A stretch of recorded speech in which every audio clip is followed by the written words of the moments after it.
तो बड़े जतन के बाद एस.एस. राजामौली ने अपने आने वाली फिल्म एसएसएमबी 29 का रिवील कर दिया है और अपनी दुनिया के बारे में एक छोटा सा ग्लिम्स भी दिखा दिया कि ये कहानी होने कैसे वाली है। एंड यस, मुझे देख के काफी अच्छा लगा एंड मैं उसके बारे में काफी सारी बातें करना चाहता हूँ। जहां अब इस पूरे ग्लिम्स को देखने के बाद मैं थोड़ा सा हैरान भी हुआ कि जो इतना बड़ा ग्लोब थ्रॉटर और टाइम थ्रॉटर इवेंट उन्होंने इस मूवी के लिए चूज किया है, क्या वो उसे कंप्लीटली एक 3 घंटे की फिल्म में बता पाएंगे, या फिर जब ओरिजिनल मूवी 2027 में रिलीज होगी तब उसके एंड में ग्रैंड रिवील होगा कि एक मिनट ये एक 2 पार्टेड इवेंट है या फिर एक 3 पार्टेड ट्रिलॉजी होगी। अब खैर जब वो होगा सो होगा 2027 में। मगर एस.एस. राजामौली की नेक्स्ट फिल्म के बारे में हम फाइनली अब बात कर सकते हैं। उनकी फिल्म का टाइटल रिवील कर दिया गया है जिसका नाम होने वाला है Varanasi, which also gives us hint कि अपने इस कहानी में महेश बाबू फिल्म में एक बैड एस बनारसी बाबू के रोल को निभाएंगे। जहां पे जब ग्लिम्स की शुरुआत हुई थी तो अपने राजामौली ने आईमैक्स पे काफी ज्यादा एम्फेसिस दिया था, जिसके लिए उन्होंने इंडिया की सबसे बड़ी एलईडी स्क्रीन वाली पैनल भी बनवाई और अपने आईमैक्स के टेक के इंपॉर्टेंस को समझाते हुए उस स्केल को भी दिखाया कि भाई ये कितना ज्यादा एपिक फील देकर जाता है, कि कैसे एक आईमैक्स होता है, एक लाईमैक्स होता है और कैसे एक ट्रू आईमैक्स होता है। और यह फिल्म वाराणसी आईमैक्स डेफिनेशन के लिए शूट की गई है, जहां पे ये अब आईमैक्स कैमरा से कंप्लीटली शूट तो नहीं हुई होगी, ऑब्वियस सी बात है, पर ये आईमैक्स के लिए बनाई गई है। वो जो पूरा अपने सीजीआई वीएफएक्स का इस्तेमाल करके कंप्लीटली उन्होंने उसे एक्सटेंड किया है। एंड जिन जिन लोगों ने वो आईमैक्स एक्सपीरियंस किया है किसी भी डेफिनेशन में, वो फीलिंग जानते हैं कि जब आप आईमैक्स में देखते हो तो क्या ही एपिक फीलिंग आती है। जहां पे अब खैर हम आईमैक्स की दुनिया में पूरी खो तो सकते हैं, मगर अब अपने ग्लिम्स की शुरुआत से बात करें तो ये ग्लिम्स एक तरीके का कॉन्सेप्ट आर्ट के मोशन पोस्टर्स का एक कोलाज है। एंड वो अपने आप में ही एक बहुत ही बड़ी बात है। जो जो चीजें उन्होंने इस कहानी में दिखा दी हैं, स्केल देखकर ही आप पूरा दंग रह जाते हो। जहां पे फिर अपने ग्लिम्स के शुरू होते ही अपने सबसे पहला शॉट हमें देखने को मिलता है वाराणसी का, अपने दुनिया का सबसे पहला शहर, वो भी 512 कॉमन एरा का। एक एरियल शॉट हमें देखने को मिलता है, जिसके बाद नेक्स्ट शॉट में ही अपने ऋषि मुनि हवन करते हुए नजर आते हैं। जो कि आपको क्लैरिटी देने के लिए बता दूं, ये अपनी करंट टाइमलाइन में जहां से कहानी शुरू करने वाले हैं वो 2025 यानी कि आज से 513 साल पहले जा चुके हैं कहानी को कंटिन्यू करने के लिए। एंड फिर जो अपने नेक्स्ट शॉट में हमें 2 साल आगे टाइम पे लेकर जाते हैं जब 2027 में मूवी रिलीज होगी। और वहां हमें ये बात देखने को पता चलती है कि 2027 में इस दुनिया में एक एस्टेरॉयड गिरा था, जिसे नाम दिया गया है एस्टेरॉयड संभावी। जहां पे अगर संभावी वर्ड को संस्कृत में देखें तो इसकी मीनिंग आती है द कॉन्सर्ट ऑफ शिव और बिलोंगिंग ऑफ शिव, जैसे अपनी गॉडेस पार्वती से भी जोड़ के देखा जाता है। जहां पे अब उस एस्टेरॉयड में ऐसा क्या गिरा जो कि अपने भगवान शिव से कनेक्टेड है, उनको बिलोंग करता है, वो तो बात हमें फिल्म में ही पता चलेगी। लेकिन अभी के तौर पे मान के चल सकते हैं कि फिल्म में एक बहुत ही बड़ा फुल सर्कल मोमेंट होगा, एक तरीके का पावर सोर्स या मशीन जो अपने गाय को बहुत ही ज्यादा पावर देगा। एक क्लीशे थ्योरी तो हम ये एटलीस्ट यहाँ पे बना ही सकते हैं। पर उसके बाद से जो वो नेक्स्ट एस्टेरॉयड गिरा है वो गिरा है रॉस आइस शेल्फ में, जो कि अंटार्कटिका का सबसे बड़ा आइस शेल्फ है। एंड वो इसी ग्लिम्स में हमें देख के पता चलता है कि हाँ, वो धीरे धीरे टूट भी रहा है या फिर इंसानों द्वारा तोड़ा भी जा रहा है। उसके नेक्स्ट शॉट में ही अंडर वाटर में ही हमें एक चीज देखने को मिलती है कि उसके अंदर मोस्ट प्रॉब्ली एक ऐसी चीज छुपी हुई है जो कि कलयुग के लोग अगर ना ही देखें तो बड़ी अच्छी बात होगी। लेकिन अगर इन चीजों को थोड़ा सा साइड में रखो तो कुछ इंसान उस शेल्फ पे काफी रिसर्च करते हुए भी नजर आ रहे हैं। एंड ध्यान देने वाली ये चीज ये है कि जो आसमान से गिरी हुई चीज थी वो इस बर्फ में नहीं जमी हुई। भाई वो उस अंटार्कटिका में जरूर से गिरी थी, बट वो वहां से आजाद किसी और चीज को कर देंगे। जहां पे एक बहुत ही बड़े आइस ब्लॉक में कुछ चीज जमी हुई नजर तो आती ही है, जहां पे क्लियर तौर से अपने पहले फोरफ्रंट में तो हमें एक टूटी हुई शिप नजर आती है, वो भी पुराने टाइम वाली।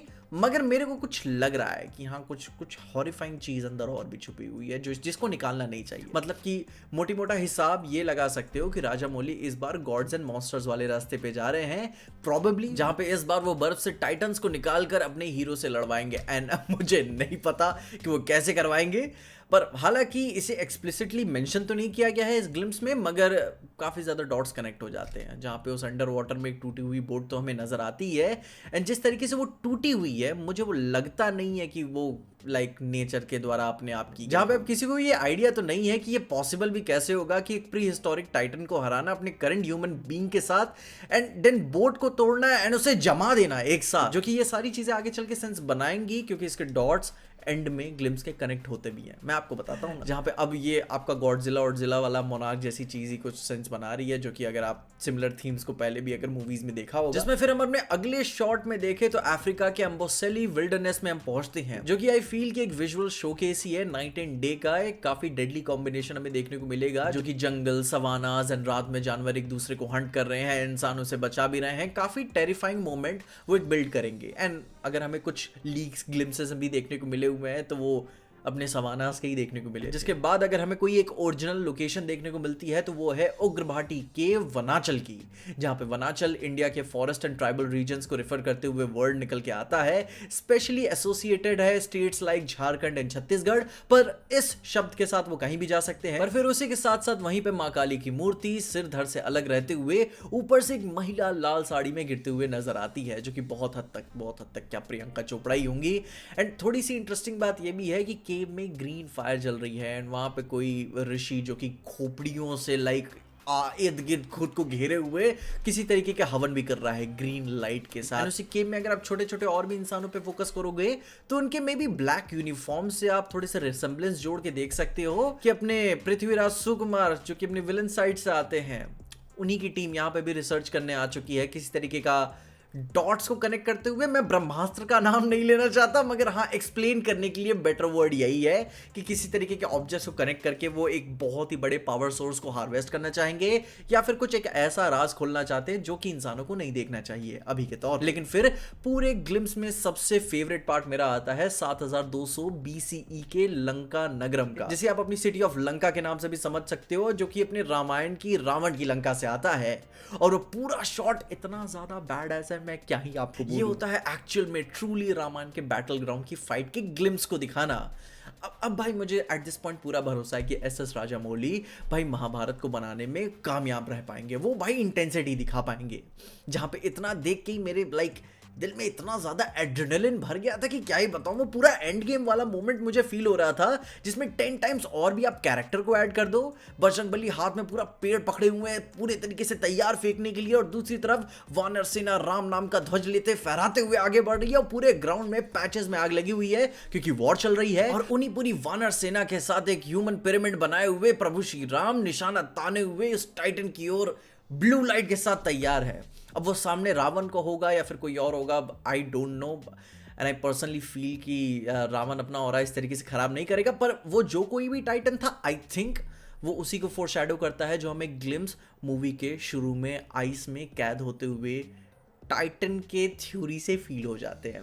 मेरी थ्योरी तो यही है कि इस बार अपने एस राजामौली भाई सीधे गॉड्स एंड मॉन्स्टर्स वाला हिसाब दिखाने वाले हैं, एक टाइटन को जिंदा करेंगे। जहां पे पता है सबसे बेस्ट बात मुझे इसमें क्या लगी, it feels like a war sequence proper तरीके से। वो जो पूरे एक बैड एस सीक्वेंस का एक छोटा सा मोमेंट नहीं होता कैप्चर करने के लिए, क्योंकि जब आप एक्चुअल रियल लाइफ में देखते हो ह्यूमन पिरामिड को बनते हुए तो वो कितना फ्रजाइल होता है। तो एक एक्चुअल वॉर के केओस में वो डिसीजन को लेना, तैयार रखना कि हमें वो पीक मोमेंट बनाना है, एंड वो मोमेंट की फ्रजालिटी भी दिखती है कि कितना नाजुक सा मोमेंट है। एंड वो मोमेंट बहुत ही ट्रूली बैडएस था। कॉन्सेप्ट आर्ट ही इन्होंने इतना कमाल का बनाया हुआ है, पता नहीं फिल्म कैसी होगी। जिसमें फिर ये बात कह सकते हो कि कल की मूवी में जैसे पास्ट एंड प्रेजेंट का एकदम अमेलिगेशन दिखाया गया था, कि अपने पास्ट के भी काफी बैडएस मोमेंट्स हमें दिखाए गए थे इंक्लूडिंग प्रेजेंट के, तो उस तरीके से वो कुछ मोमेंट्स हमें इस फिल्म में दिखाते हुए नजर आ सकते हैं।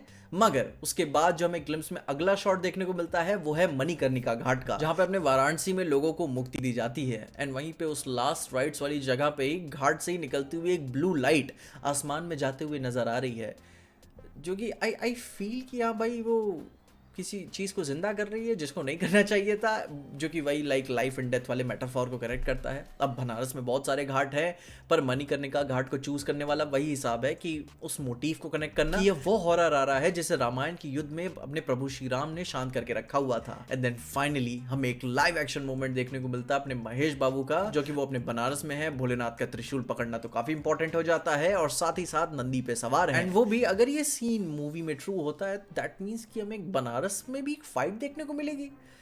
वो भाई शॉट तो काफी कूल है, एंड मैं उम्मीद भी करता हूँ कि एक बैड एज मोमेंट हमें देखने को। बाकी अब इसके अलावा मुझे ये पूरा ग्लिम्स पसंद आया, एंड ये मैं कहता हूँ ये होता है कि कहानी के ग्लिम्स को अच्छी तरीके से दिखाना।